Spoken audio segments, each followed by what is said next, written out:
Hi, my name is Glenn Pearson, and welcome to this third installment of my video series based on my book, Thriving in the Healthcare Market, Strategies from an Industry Insider for Selling Your Product.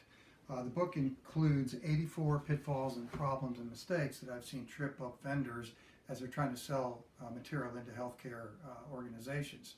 I spent 30 years as a senior healthcare executive. 19 plus of those years was as executive vice president at Georgia Hospital Association, and then I also have been able to develop a number of successful healthcare entrepreneurial products myself, and I draw on that experience as well. There are 84 pitfalls, as I say, and I also provide about 200 suggestions on how to minimize their impact. So today, we're in the third of the series. I'm doing these in random order, and it's actually number 46 in the book. And the pitfall is not realizing how difficult it is to actually capture potential savings. Now, vendors all the time like to sell their products based on the fact that it'll pay for itself with the increased efficiency, will save you money, much more streamlined your process, and it'll pay for itself. I had a conversation with a vendor several years ago who claimed that his product, it was a physical therapy related product, could pay for itself in about 5 months. So I said, okay, let me hear what you have. And he said, well, our product allows a physical therapist to save 5 minutes per procedure that they do, and they do about 15 of those a day, which translates to 75 saved minutes a day. And since the salary of a PT is roughly $90,000, you do the math and you can pay for it within just a few months. And I said, well, it's a nice idea, but guess what? I'm guessing that very few hospitals are going to send the physical therapist home after just 6 hours and 45 minutes. So they're still in the payroll, so you haven't saved any money at all.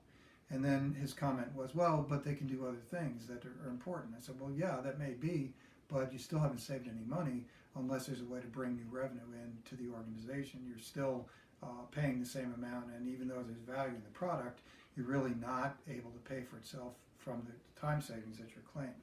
So I've thought about this, and there are actually two different ways that a product can actually help to capture savings. And these are about the only two situations I can think of. The first one is where the product streamlines a process in a high volume area of a single activity with steady volume throughout the day. So a good example of that would be hospital billing. You have generally multiple people doing billing, pretty much repetitive tasks all day long.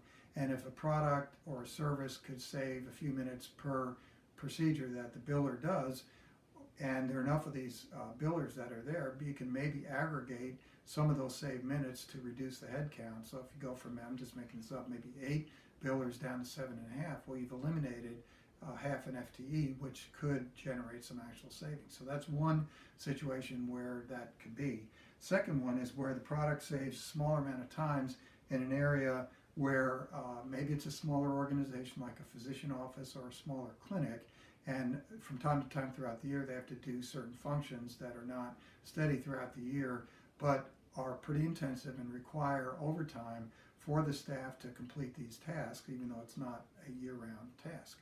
So at that point you can substitute some of the overtime costs for the efficiency that your product brings. So my caution on this one is to be really thoughtful about over-promising how much your product or service can actually save if it cannot be captured. So that's very important. Hospitals are very skeptical of these promises because they're made all the time and they almost never come to pass. So I hope this has been a helpful idea, and I look forward to the next meeting where I'll be presenting the problem of playing into professional rivalries from one department to another within the healthcare organization.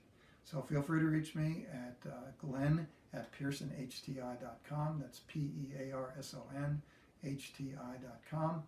Or you can always reach me at LinkedIn. So thanks for your attention, and we'll hope to see you next week.